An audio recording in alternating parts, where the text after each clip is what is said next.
Acute respiratory distress syndrome, ARDS बोला जाता है इसको। डेफिनेशन क्या होती है? ARDS is a life threatening condition characterised by the acute onset of non cardiogenic pulmonary oedema. इसको नॉन कार्डियोजेनिक पल्मोनरी इडीमा भी बोला जाता है। Severe hypoxaemia, bilateral infiltrates on the chest imaging, not fully explained by the heart failure और fluid overload. etiology और causes, ARDS can be caused by the direct or indirect lung injury। Direct cause में क्या है? Pneumonia, aspiration of the gastric content, pulmonary contusions, inhalation injury near drowning.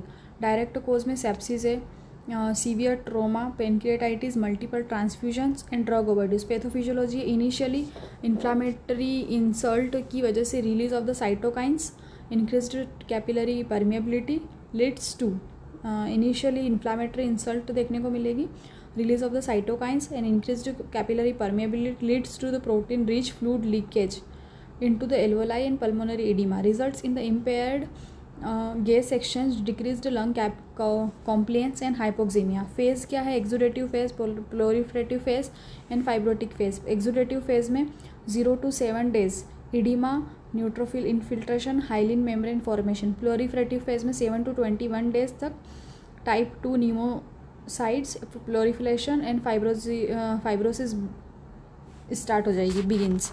उसके बाद है fibrotic phase में more than 21 days में fibrosis, long term lung remodelling. Clinical feature में acute onset within 1 week of the insult. Acute onset में अपने को complain देखने को मिलेगी, severe dyspnoea, tachypnoea, cyanosis, refractory hypoxaemia does not improve with oxygen, use of the accessory muscles, diffuse crackles on the auscultation, में progress to the respiratory failures.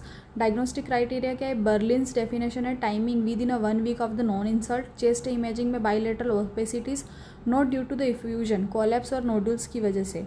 Origin of the oedema, respiratory failure not fully explained but by the cardiac failure और the fluid overload.